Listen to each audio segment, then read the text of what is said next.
Hello and thanks for joining us. I'm Katie, a director at the charity Education Employers, and I'm here today alongside my colleague Chris Percy to talk about a new report from us called Starting Early, Building the Foundations for Success. This is a really important report for us on the impact for primary age children of meeting role models from the world of work.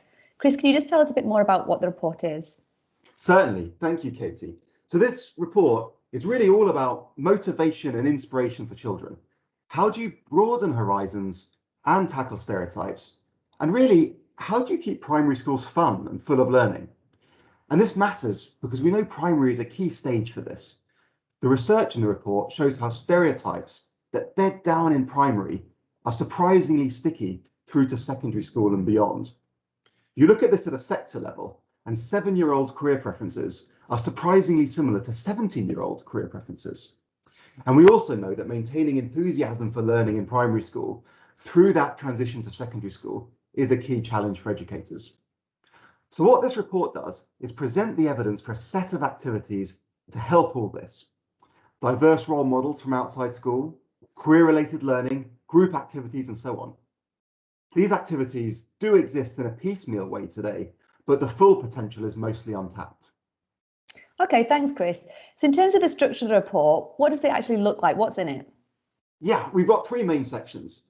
The first section takes us through the policy history in England, or focused on England, with a detailed focus from the 1990s to the present day, the different schemes and pilots to bring employer volunteers into primary schools and other parts of career-related learning. The second part brings all the evidence into one place, international evidence, local evidence, about the kinds of impact that these sorts of activities have, whether that's tackling stereotypes, helping children explore possible futures, or supporting attainment.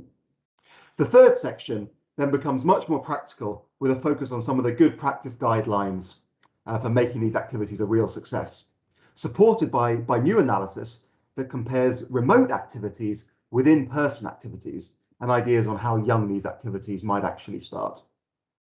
Great. Lots in there, and I'm sure everybody can read it if they want to.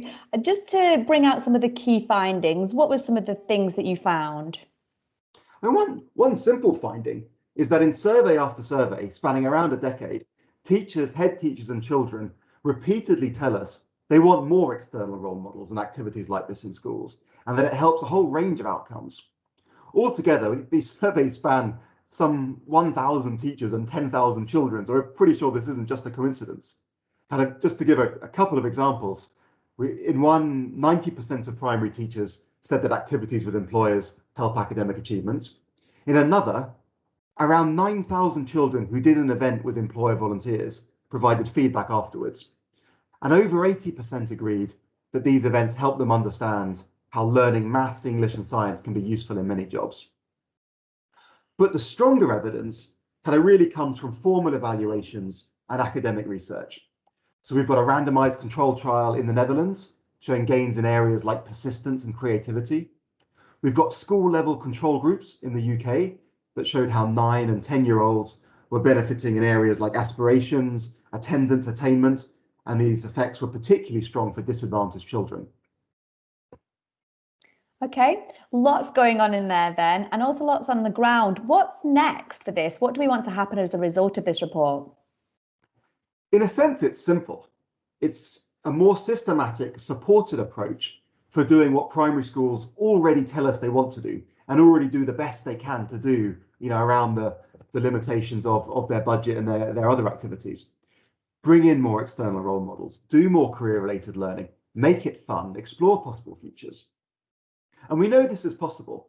In New Zealand, they're currently rolling out a volunteering programme to all primary schools based on the work by Education and Employers in the UK. We've also had a pilot in England, a very recent pilot, about 300 or so primary schools, showing that this type of programme can really work, looking at pre-post effects, feedback from teachers, feedback from children. We now need to scale it up to the rest of the country. Intriguingly, we've seen this programme work particularly well during COVID, with impacts from remote activities being very similar to in-person activities. And this points the way to a blended approach in the future, operating at scale so you connect children with diverse people far outside their day-to-day communities, as well as events closer to home. Chris, that's great. Thank you. And I know that we've both seen it firsthand in terms of activities. Alongside them being super impactful for children and young people, we know they can also be quite fun to engage in, and volunteers get a lot out of them as well. Okay, that's us from today. Thanks for listening, and I hope you enjoy the report.